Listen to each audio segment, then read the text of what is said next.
Go. Okay, my name is FREEPLAY. I was born in the Bronx, New York, and I'm from New York, and I'm a recording artist. Where did free play come from, the name? FREEPLAY was actually originated from a book that I read by the title, and I took the title and made it one word, but it resonated with me, and it represents what my art represents. So Okay, what was the moment that you knew you wanted to produce music?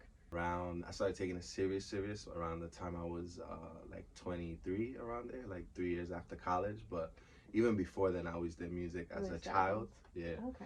And in high school, I played the guitar. Before that, I used to play the saxophone. And now, like, I had a studio when I was in college as well. So it was just always around. So you said that you did a lot of music and stuff. So why be a producer? Like, why recording? At first, the reason why I produced was because I was interested in like the separation of sounds. So I realized like this was something that was unique to how I heard music. But also I wanted to add value to like one of my close friends that was working on music at the time, JR. He does Spanish music. So that also inspired me to like learn how, because I was just helping him write lyrics. Okay. So I wanted to add value to his project by being like an engineer, and then I started just delving into drums and production, and then that led to me working on my own projects as well. So I guess it started from a need to like be of more value to the people that I was working with at the time that I started taking this serious. This is a big industry, music industry. What makes you different? My mission statement is to really like enable independent artists to realize that they are very powerful, you know, that they could be their own label, they could be their own creatives. I mean, I handle a lot of my music production, my engineering, my distribution, my merch design and sales. So I want to show independent artists that are emerging that they don't really need the big machine, even though it takes a little bit longer. My goal is to show throughout my career that that approach is still successful than the traditional approach that the industry has taken before. I love that process. Take me through your steps of when you're creating.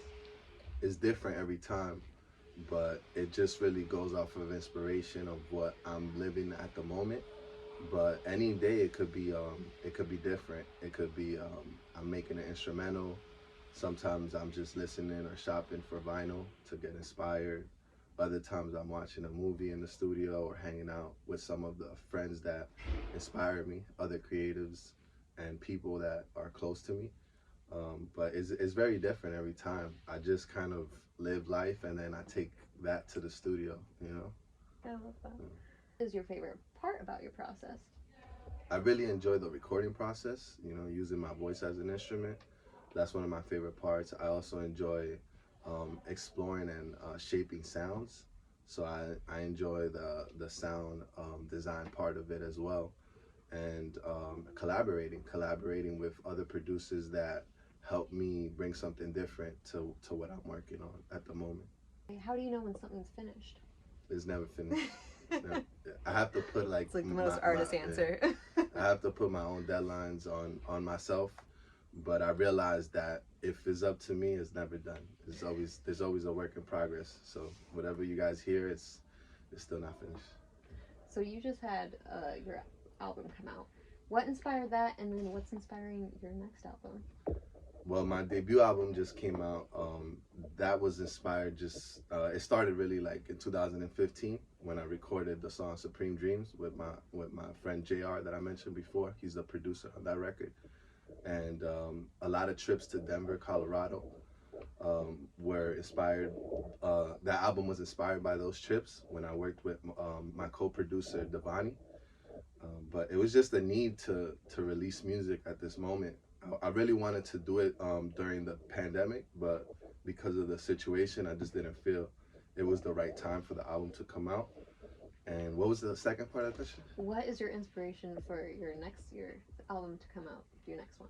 Okay, that's just because I make a lot of music, so just gotta put it somewhere on an album. I have to put the catalog out. So it's just always music being created and a concept. So I would say it is based on the fact that I have a concept at the moment, because I don't consider myself a singles artist. I work on albums, and whenever I have a concept to shape music around that concept. Sorry to be redundant, but that's when I get inspired to create an album, and you know, I hope to be releasing that in the coming year, if possible.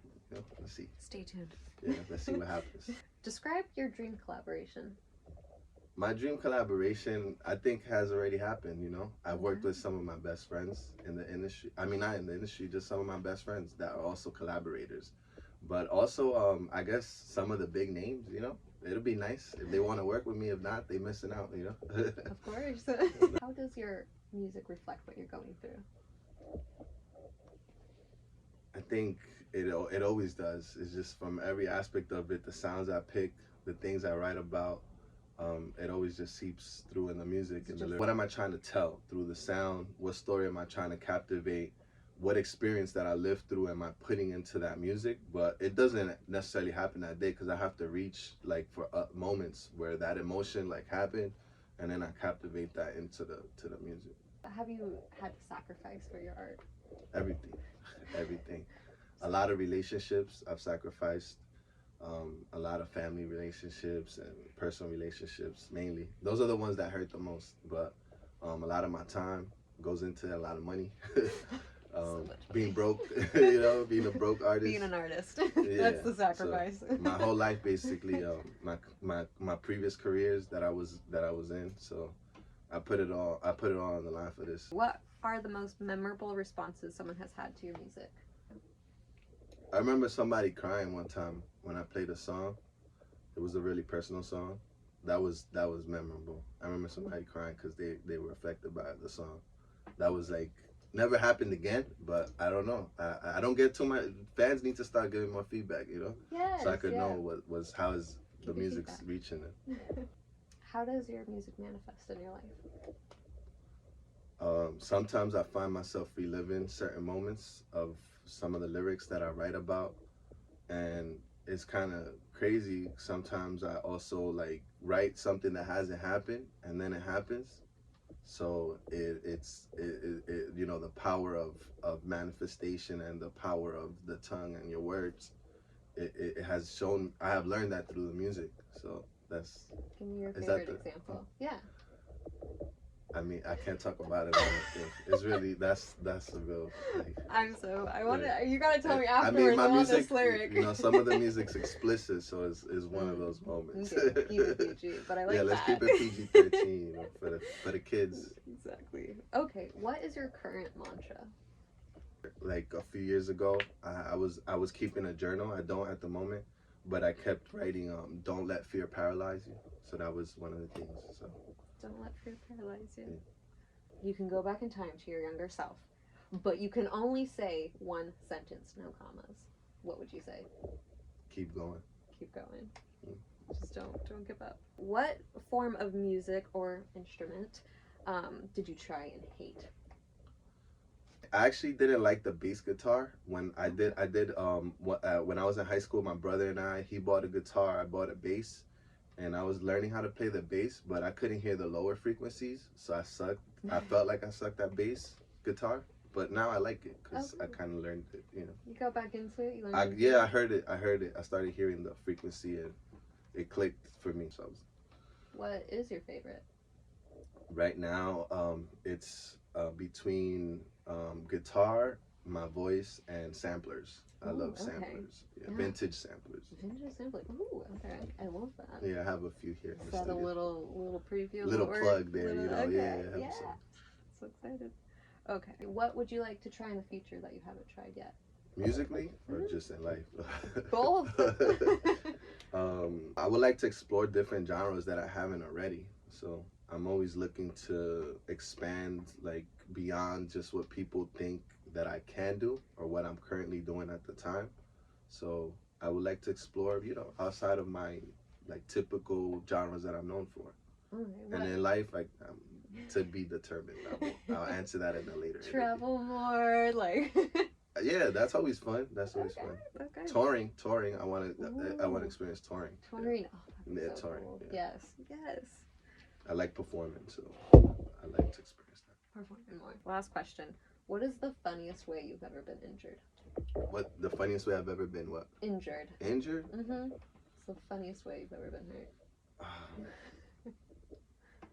I fell rollerblading right in front of my cousins, in front of my house, and it's a childhood memory because my cousin, yeah, everybody saw, everyone laughed. I ended up fighting my cousin for laughing at me, Oliver, and then we got into a big fight. So it was embarrassing and also very memorable and painful. But I love we cool now. We cool now. No beef, you know. No beef anymore about the rollerblades. Okay, perfect. Give me your plugs. Where can we find you? Like that.